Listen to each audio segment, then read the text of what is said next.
Well, hi, everybody. My name is Gail Harvey. Thank you for joining us for our Housing Internship Program series. This webinar is about candidates and preparing for offer day and evaluating your offers. So I'll introduce our group here. My name is, again, Kayla Harvey. I am an area coordinator at Furman University in Greenville, South Carolina. I'm on the committee for our candidate experience with ACUHO-I, and I currently work at Furman, but I did my internship through ACUHO-I at Furman University back in 2017 as well. And I'll let our other panelists introduce themselves. Hi, everyone. My name is Casey Dedurick, he, him, his pronouns. I'm currently a graduate student and assistant coordinator in housing at Florida State University. I've done ACUHO-I internships during my undergraduate experience with the Harvard Summer School in the pre-college program. And this past summer, I did an internship with Virginia Tech in their residential colleges. And I actually used to work with Kayla when I was an RA. Hey everyone, my name is Caitlin Pye, she, her pronouns. I'm currently a community coordinator at the George Washington University in Washington, D.C. I completed my ACUHO-I internship. I was trying to do the math in the years, and it was like during a COVID year, and so I'm kind of thrown off by that. But I also did that at the George Washington University in campus living. But I previously worked at the University of North Texas in Denton, Texas. So.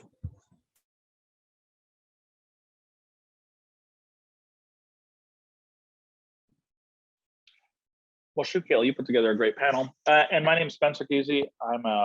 I'm our educational programs manager at ACUHO-I. I also oversee the internship program overall from ACUHO-I.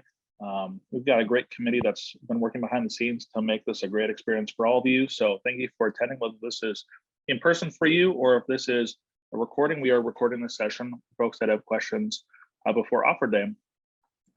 So I'll pass it back to Kayla. Thank you. So our session today, we're really focused on just talking about what offer day is going to look like, how to prepare for that, as well as evaluating your offers and making sure that you make the best decision for you this summer and pick a really great internship experience. So we'll go through some, information about the portal. We'll have Spencer share a little bit more information about what that process looks like from the ACUHO-I side, and then we'll be able to provide some advice and answer questions. If you have questions along the way, please feel free to put them in the chat, and we will either wait till the end to answer them or try and answer them as they come. We'll just kind of see how that goes. So Spencer, you want to talk a little bit about the ACUHO-I process here? Sure, absolutely. So right now, we're in the interview portion. So hopefully you've had interviews, you're scheduling future interviews. That's something that you're having good luck with. In an email I sent out to all the candidates in the program, it's a candidates market, and that's a positive. There are more candidates in our positions. So please pursue opportunities. If you're not having good luck, pursue more, because there are opportunities out there for all the folks who want to be interns this summer in the ACUHO-I internship program.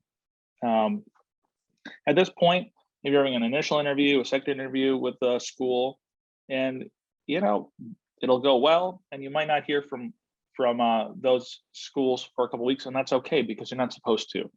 This is really our time to allow everyone, no matter what the pace of life is on their campus, to be able to hold interviews this 3-week period with a set date of March 8th at 1 p.m. Eastern being the first possible time an offer can be made. That doesn't mean that offers need to be made at 1 p.m. on March 8th, but they cannot be made before that. And we are quite stern with our host sites that they should be following that procedure. Now, you might be a great candidate and you might have a host school that really wants you. If they start trying to make offers beforehand, you need to let us know, because that's honestly, it's out of bounds for the program.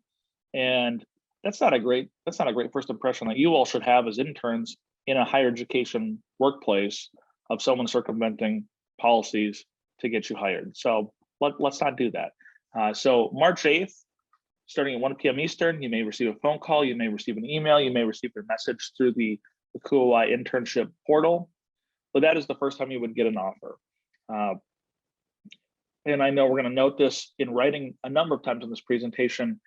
For the offer to be official, it must be offered to you in the ACUHO-I internship platform, where a button will come up that will say accept offer, and you'll have to click accept offer to accept the offer. Until then, it is not binding by either party. And it is not an ACUHO-I internship if you do not have it offered to you and accepted through the program platform, just so we're clear there. So yeah, now I'll tell you, and we'll talk about this later as well, you should have 24 hours to think about if that's the opportunity you want to go with. And then it's, to be kind in the field, you need to let them know if it's a yes or it's a no. Maybe you're waiting for another offer. Maybe you're noodling between multiple offers that you've received. Whatever that may be, you need to make a timely decision because it affects everyone else in the field. Because if you're saying no to a school, that's okay. I like to say in the process, every time a bell rings, an angel gets its wings. And in this case, if you say no to a position, it just means someone else is going to get an offer and that might make their day. So if it's not for you, feel free to pass and allow that offer to be made to someone else. We'll talk a lot more about this process. We'll answer a lot of your questions, but just know that right now we're in the interview timeline. Can interviews happen after March 8th? Yes. Can offers be made after March 8th? Yes. Could someone that you're a friend of yours still become an intern candidate on March 9th and beyond? For sure. They can join the program late and quickly interview for some positions and find a fit for them. Like I said, there's a ton of positions out there. So really find one that's for you. If you've got friends, help them find ones that are for them as well. So I'll pass it back. Okay, thank you, Spencer. So again, ask us anything today. If you have questions, feel free to put them in the chat and we'll help address them. But we did kind of pull a little bit information from what you all submitted in your registration, as well as just some information that we know you're probably thinking about and wondering about. So we'll be able to provide some advice. So using the housing internship portal, and Spencer, feel free to jump in here as well if you have anything. But like Spencer said, those offers must be made on the housing portal in order for it to be official, and you must accept. You'll also be able to see on the portal which positions are still open and which ones have already, had a candidate accept their offer. So I know there were some questions in the registration about, how do I view which ones are still available? You'll be able to see that on the portal. Yeah, they will disappear once. Let's say there's a school that has a hall director position. They're looking for one position. Once they've offered and that is accepted, that position disappears from the platform. No longer to be able to be seen. If you went to your My Applications, it would be noted like position filled. So you'll no longer be able to search for it. So as using the function, and our host sites will do this too, they're going to often go in past offered timeline or past the offered day and start to sort by last active, last date edited, to kind of have an idea of who's active on the website still. And you'll do that as well for positions. Like if a position's no longer there, you might go back to the drawing board and look at what positions are still out there that are trying to be filled. On our end, we will do a reach out about a week after offer day to all the candidates still in the process, just being like, hey, who's looking for positions still? We do the same thing with our host sites. And then basically we create a message to both parties like, hey, look, these folks are still really actively looking for a job. These schools are really actively still looking for people to fill their positions. So we can kind of create almost like a second wave of interviews and offers. So we'll help facilitate that, but certainly you all have the ability to continue applying and continue to show interest in positions at any point in this process. Thanks, Spencer.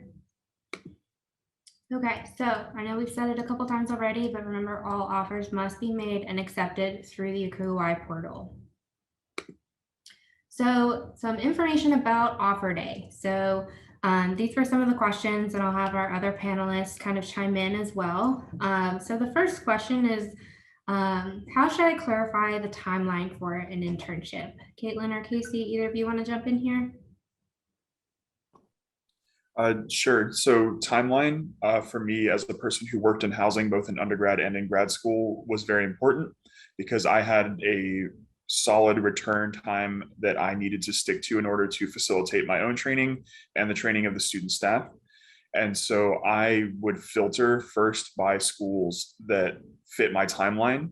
And then if any schools were to reach out to me and ask for an interview or ask for me to submit an application, if I noticed that their timeline looked like it might not exactly align with what I needed, my immediate first question would be, hey, I'm interested in this opportunity. Your position looks like a really good internship for the summer. These are my time constraints. Does that work? I noticed your timeline doesn't quite fit with mine. There are certain postings that will note that it's a firm timeline. It does not change. Those I would typically say, stick to what they're saying. If they don't specify or they say that the timeline is negotiable, always reach out with a question first. I was actually on the hiring side of ACUHO-I in between my undergraduate and graduate experiences. And I always appreciated someone who would ask the question before they submitted an application or before we got an interview, because that was a good conversation to have about the possibility of filling our position and the possibility of getting them to an opportunity they wanted. Thanks, Casey. I'll add, so for example, I'm on the hiring side for Furman University this year, and our offer dates are flexible. We put a large range, knowing that most interns probably couldn't work that entire range, but we're willing to say, okay, as long as you're working, X number of weeks for us, we're flexible if you want to start earlier in May or you want to go into August. So certainly if you're not sure, reach out to the institution, just ask. It's much better to kind of have that list in mind of which ones would work with your schedule before you get to offer day. So our next question is, how or when should I bring up a prior summer commitment? Anyone want to answer that one?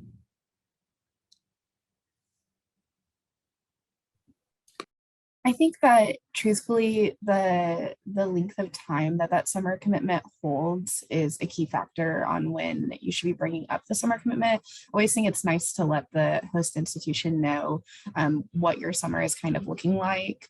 But if your internship is only going to be a 8 to 10 weeks, 6 to 10 week experience, and you're going to be gone for a significant portion of that, I think that's worthwhile to have that conversation early on, just to see if it's even going to give you the experiences you need in that timeline, and if that's even a possibility. Because I know that a lot of times summer projects are like the main focus of some of these internships. And if you're going to be gone for a significant portion of that, it might not be the best internship for you.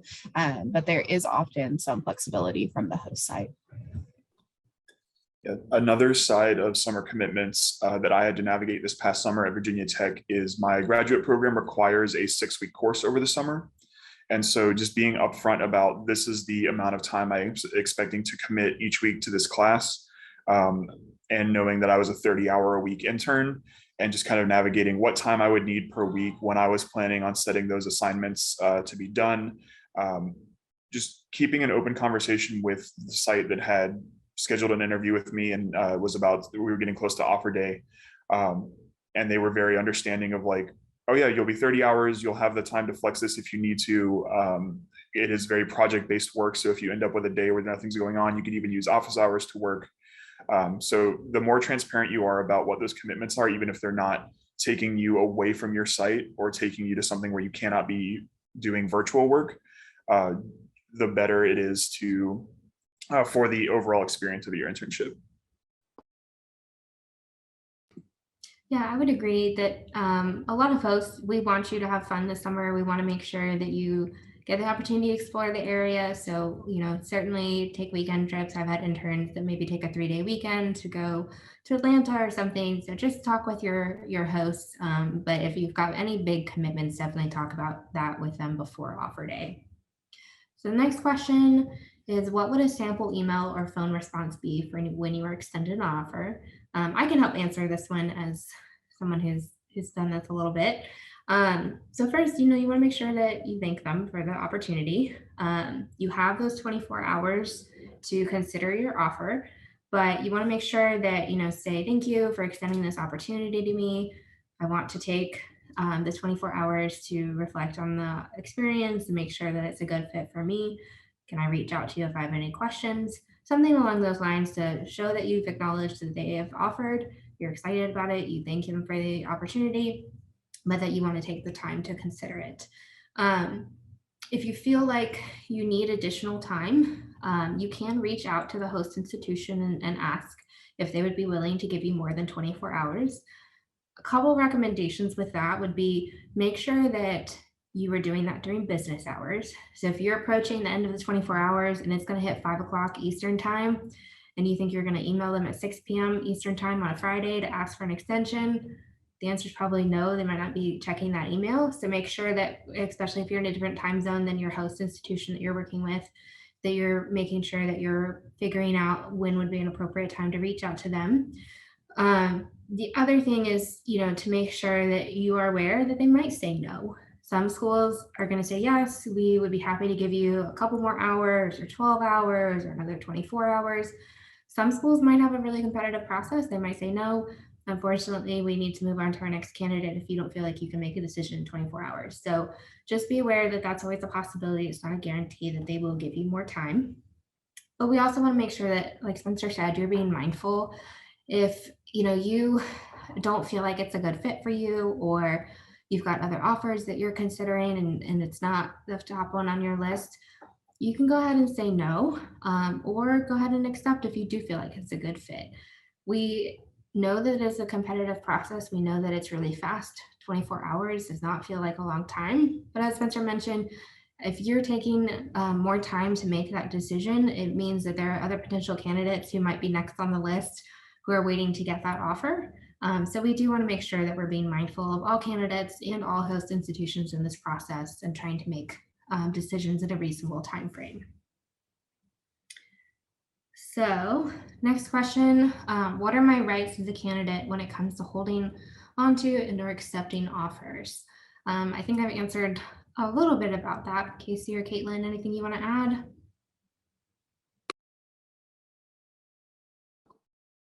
Yeah, so the 24 hours is the biggest one. That is extended to every candidate. I would say that you don't often even have to be the one to ask for it. The sites will be in that conversation saying, we know you get 24 hours. Do you want to exercise that opportunity? I never had a site call me that did not mention it in the conversation. So the hosts are aware of the rules and the rights as much as you all are being made aware of them. I would say in this process, you can also reach out to people who have not reached out to you yet. It is totally acceptable. And like when Kayla was my supervisor and I was navigating my first ACUHO-I process, I got an offer, asked for my 24 hours, and then another top choice of mine hadn't said anything. So I reached out to ask, what process are you in as far as making offers? And they hadn't even started making offers yet and wouldn't by the time my first 24 hours would expire. So that changed the way I was making that decision and how I had to weigh things. So take in as much information as you can in that 24 hours. It'll help you make the decision. And you have the right to ask questions of any other site that you're in a process with.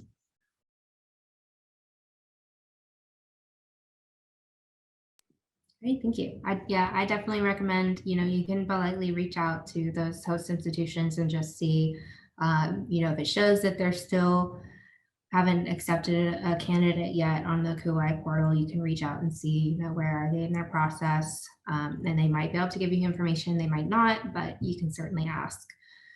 So how do I navigate receiving offers via phone or email rather than on the portal? So I can talk a little bit as from the side of the host experience. It's really common that we will extend that initial offer by calling a candidate.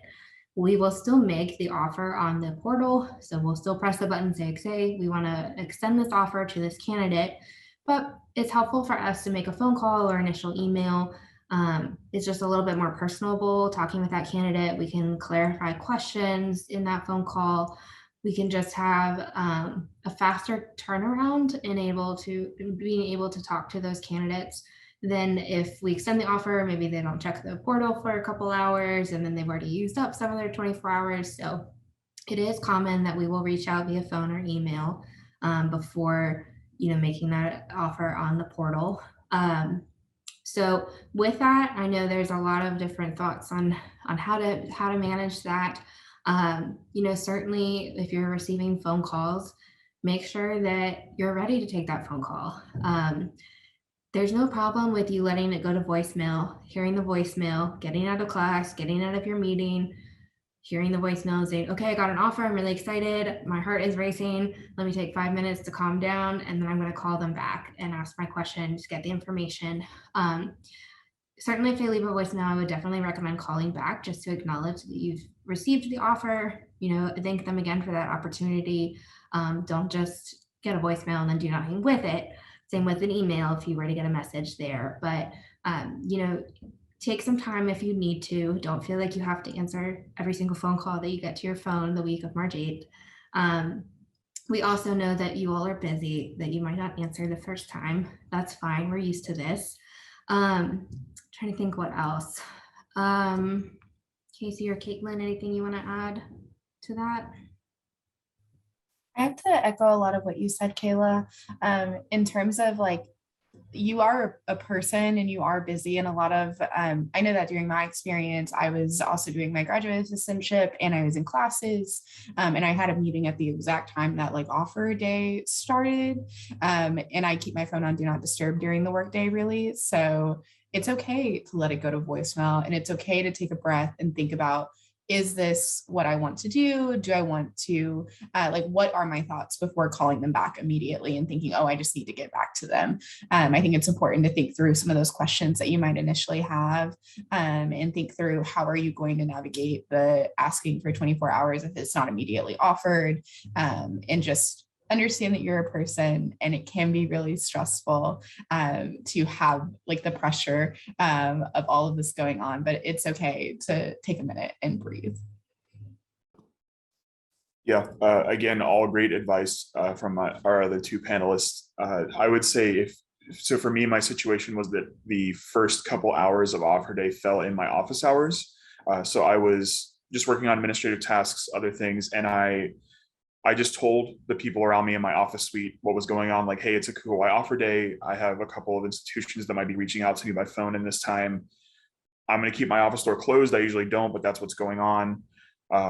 And they actually asked like, oh, so in this time, do you want us to check in with you, ask if there have been any offers, or do you want us to give you space until you come to us? So talk to the people around you, your mentors, your supervisors, your friends, just so that you are taking care of yourself in the way that you need to take care of yourself in the fast-paced world of 24-hour decisions on internships, because being able to set those expectations on, I really don't want people checking in on me in that first day. I will come to them and tell them when I've accepted something, can really help the stress and like you dealing with navigating a phone call, an email, and the offer portal all at once.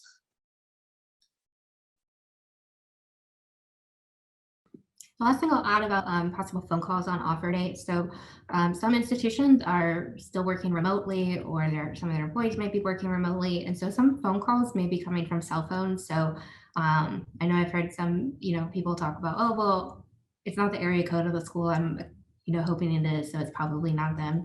It might be from someone's personal cell phone. So don't assume that it's not an offer if it's not the area code from the school that you are expecting a call from. So what do I do if I don't get an offer on the first day? The simple answer is you wait, you don't get your hopes down, you keep your hopes up, things will come. Remember that, all of these schools are offering potentially at 1 o'clock on the 8th, but they might not be. We have schools, myself included, we're on spring break that week. So some schools might be delayed in that process.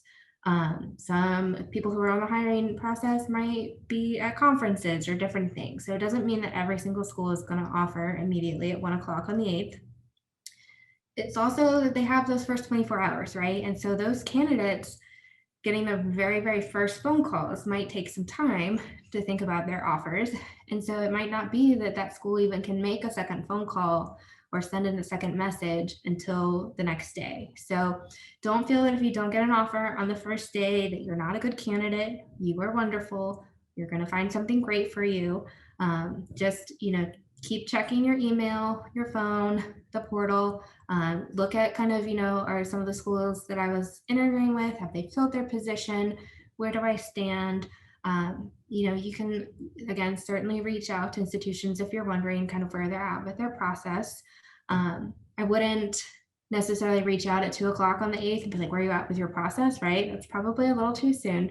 But you certainly in the next few days reach out if you still haven't heard anything from them, but their position is still posted on the portal.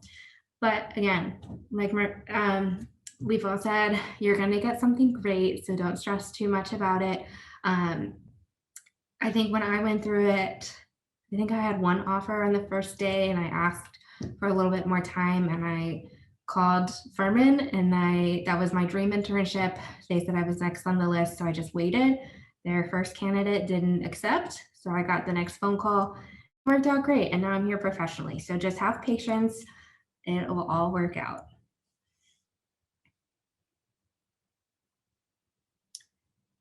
Okay, so looks like we're getting some questions in the chat.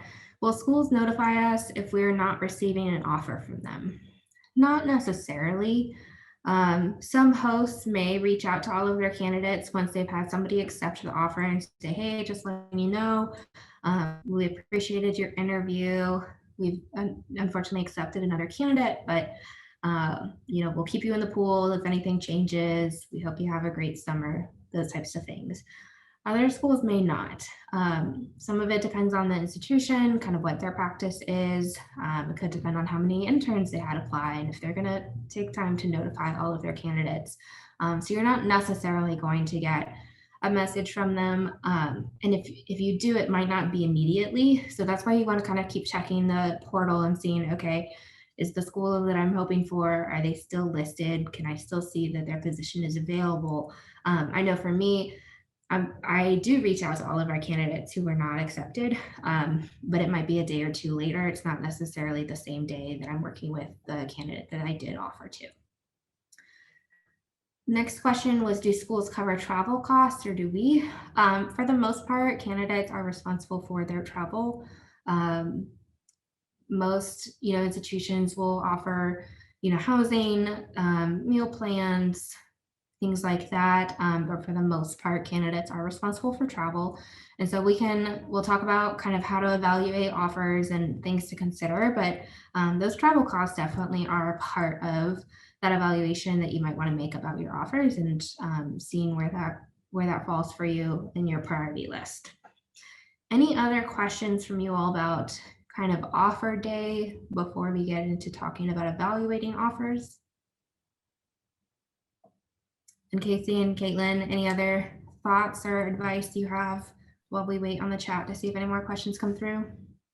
Yeah, I just wanted to offer an anecdote about schools notifying when they've closed their processes. The first time I went through ACUHO-I, I got an offer within the first offer day, and there were two other schools that were I had three top choices. I reached out to both of them and said, hey, as I'm navigating offers on the first offer day, I just want to know where you are in your processes so I can make the best decision for me.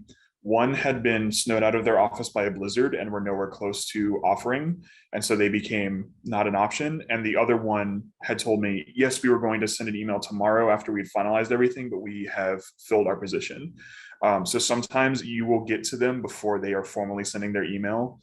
So be prepared for if you are navigating that 24-hour, I'm making my decision timeline. Someone may say, we haven't sent our official notice yet, but we can tell you that we have filled our position. So just a personal anecdote for how those conversations and that notification might go. One other thing about offer day is I think that a lot of the experience I had was in a cohort model in my graduate program. And so everyone was going through the same process at the same time. And I just want to emphasize that it's not a reflection of you if you're not getting an offer at the same time as someone else that's getting an offer.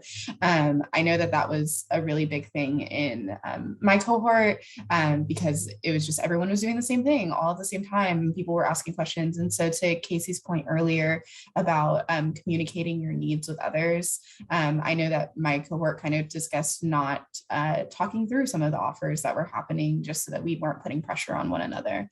And so I think that you'd have to know what's right for you, and offer day is not a reflection of you, and just think through like how you want to be treated in those moments as well. So it's more of like a philosophical thing, but offer day is stressful and it shouldn't be as stressful as it is. So if there's ways for you to control those other stressful facts, then go about trying to navigate those a little bit better. Thank you both. Excellent points. So I'm not seeing any more questions in the chat, so we'll move on. So some things to think about when evaluating offers. So the big thing is to think about the experience. You know, what are you hoping to get from this experience? What goals do you have? How does it align with, you know, your professional experience thus far and the experience that you hope to have? You know, think about what skill set do you currently have? What skill set will you gain from each particular internship? Maybe you've worked in housing before, but you've never done camps and conferences, and that would be an exciting opportunity for you. Or you want to do something that's a little bit more with housing operations or facilities, or you want something that has, you know, special projects that you can work on that relate to your interest, right? So think about the experience of the full internship and how that aligns with what you want. Will you learn new competencies and skills? Those are, I think, for me at least, what I would consider to be probably the main things that you should think about when you're evaluating your offer. But as we mentioned, there are obviously lots of other things to consider. So institution type or size, you know, a lot of you in your profiles kind of put some preferences that you were thinking about, but you have probably interviewed at a variety of institution types and sizes. So, you know, think about, again, how does that align with your goals, what you're looking for? You know, is it different than what you currently have? A lot of you are probably at large public institutions for your graduate program. So are you looking for something different? Do you like being at a large institution where you're going to be around with a lot of people? Are you looking for something a little bit smaller, a little different? So think about what it is that you're looking for, how that helps you professionally and meets your goals. And then location. So I always tell people you can live anywhere for 2 months. And think about, you know, what factors go into that location. So some people, especially through COVID, maybe are wanting to stay closer to home so that they could see family. Other people, like we talked about, the travel costs, you know, maybe moving across the country for the summer is financially not the best option for you. You know, are you going to go take an internship in a really big city where they provide housing, but maybe they don't have a lot of money in a meal plan, and so you're going to have, you know, higher expenses with the location that you're in? You know, what things do you want to do over the summer? We know that you're going to work hard in your internship, but we also want you to have fun doing other things. So do you want to be in a location that is near the beach or near an amusement park you've always wanted to go to? You know, if those things are important to you, you want weekend trips, you want to experience that, then think about that as you're evaluating your offers and see if that's something that's important to you. Another part is kind of the salary versus expenses. So each institution has a range kind of salaries that we offer, and you can see all of those on the portal. But think about those expenses that you have. Like we mentioned, the travel cost of living, depending on where you're going to be.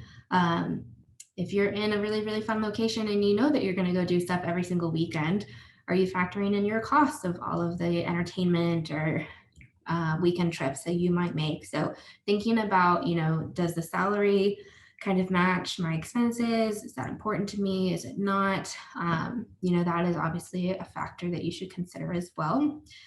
The housing arrangements or other interns. So some schools, you might be the only intern. Others might have a cohort style. I think Casey can probably talk to this a little bit more, but you know, are you going to be living with other interns? Are you going to be in an apartment by yourself? I, for example, lived with other interns, but I was the only intern in my department. So different things to think about. Some people are like, I would be totally fine being the only person. Others might want to have peers to hang out with throughout the summer, to spend, you know, time with on weekends and such. So if that's important to you, make sure that you're thinking about that. And that's another thing that you can reach out to those host institutions before offer day.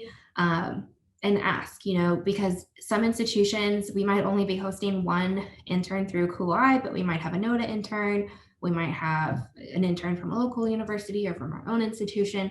So you can always reach out if you're wondering, like, hey, are there other interns at your institution this summer? I'm seeing that this position only has one posted intern, but are there other opportunities for me to engage with other interns?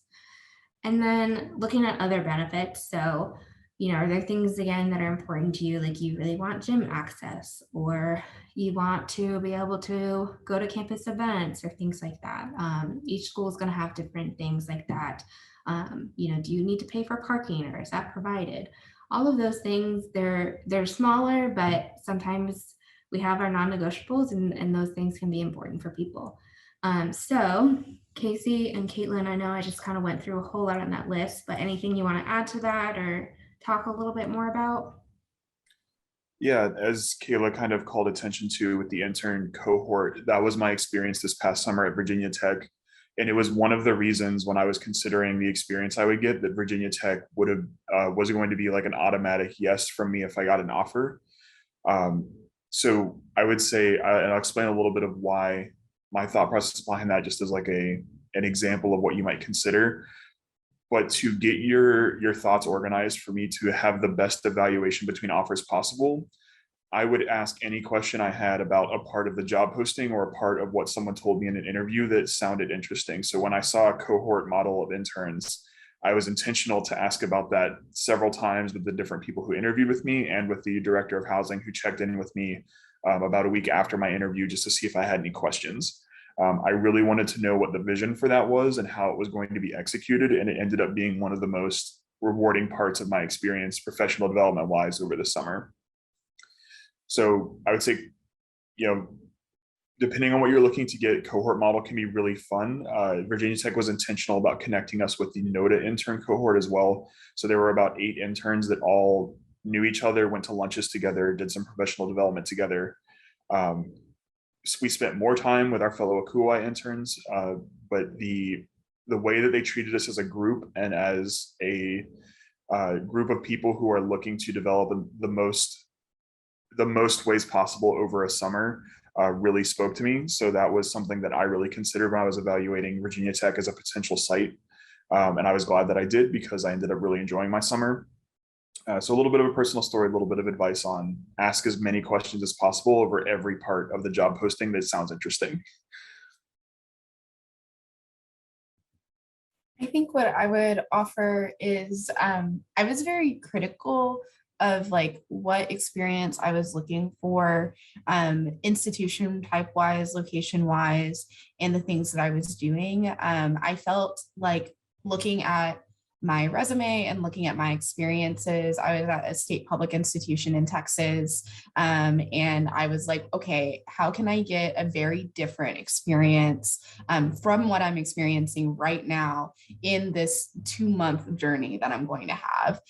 Because I think that if you're doing your internship, even if you're doing it as an undergrad or a grad, and you're thinking long-term about higher ed and student affairs, you don't have like much time to get all these like fun, unique experiences in the very beginning. And so understanding how private institutions work versus public institutions, I think is really important. Understanding what skills you have currently and what skills you can grow through in getting a position that might not be exactly what you do currently, I think is really important. I think that Lauren, my internship host-site supervisor, is on this call, but she knows that I was very like critical about what experiences I had and what I wanted to do. And I think you can grow a lot in the discomfort of doing something completely new for the first time. And it might not always work out. The location might be really challenging of moving across the country. And I think the financial constraints that come with that are very, very important to consider. But if you're able to do so, I think it kind of changes your world a little bit. In that short time, you can understand, oh, maybe I can live in a completely different part of the United States. Maybe I can do an international internship in an international career.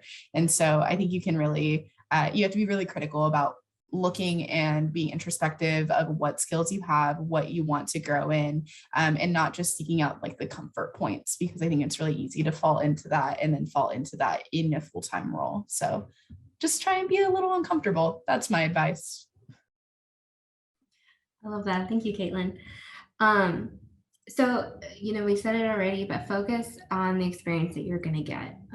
So make sure that it's aligning with your goals, that it's going to challenge you. I really like that kind of be uncomfortable portion of it. I'll also add that sometimes, we've heard from interns who feel like they want kind of that like name brand school. I don't know if that's the right way to put it, but they are looking for some of those big institutions that everybody has heard of because they think that will be the best option on their resume. And those are probably also great opportunities, but your other schools that maybe aren't well known, they also have really great opportunities. So focus again on how does it align with your goals? How are you going to grow as a professional? More than, okay, well, somebody recognizes the name of the school, because student affairs, you'll find out it's a really small field. You'll meet people, you'll network wherever you are. So don't necessarily focus on, well, I just got to go to this well-known school, even if it's not a great opportunity that fits with my goals. Think about what you want for yourself and how does that align. And if it's at one of those big schools, awesome. If it's not, that's fine too. So Caitlin just put in the chat here, cost of living is important consideration when it comes to salary. Pay attention to how that salary number might interact with your expenses differently. Yeah, so that's definitely a part. And you can go online. There are different websites available that do cost of living calculators. So you can see, okay, this is what my cost of living in my current location is, and how it would differ in a different part of the country that you are considering. So those can be really helpful as well. Finally, kind of organizing your thoughts before offer day. So I think this is where everyone does this a little bit differently. Some of you probably have beautiful color-coded spreadsheets. Some of you might have Post-it notes with pros cons lists. All of that is great. However you do it is up to you. But think about all of the schools that you've interviewed. What were your gut feelings? Did you leave your interview and you're like, yes, I just really connected with that person. I'm really excited about it. Or no, it just didn't feel like it was the right fit for me. Those gut feelings are valid. And then think about all of these other things that we've talked about. If you want to make a chart and do your pros, cons, everything like that is great. But definitely the big thing here is that you take time to think about all of this before offer day. It can be really overwhelming on offer day. You get that first offer, maybe it wasn't super high on your list, but they were the first one that called, and you just get really excited because you got the phone call and it's the best day ever. You're like, okay, I should just accept it, right? If you've thought about all of your institutions that you've interviewed with before offer day, you can kind of think about, okay, maybe this is my ranking, this is my top choice, but if number 2 were to call and I haven't heard from number 1, I'll accept number 2. Just having all of those thoughts organized. If there are any remaining questions that you would need answered before you accepted or declined an offer, have those written out. Just having all of that thought through in advance makes offer day a whole lot easier, because those 24 hours go by really quickly. And it's hard sometimes to think rationally when you're in the stress of offer day and you're getting phone calls and everything's kind of a blur. But my biggest piece of advice is just think through everything in advance and kind of have your thoughts and questions put together. So any other questions, feel free to either jump on or you can put it in the chat. We'll stick around if there's anything else anybody has. Not seeing any come yet, but we can stick around for a little bit. Just want to thank you all for coming to our webinar today. Certainly, if you've got questions afterwards, you can reach out through the ACUHO-I portal. You'll see that the little purple chat box. You can reach out, and Spencer might even be one of the people to respond to you and answer your wonderful questions. So if you've got questions, don't hesitate to ask. We're here to help. Yeah, 98% of the time that'll be me. So I'm going to, again, thank everyone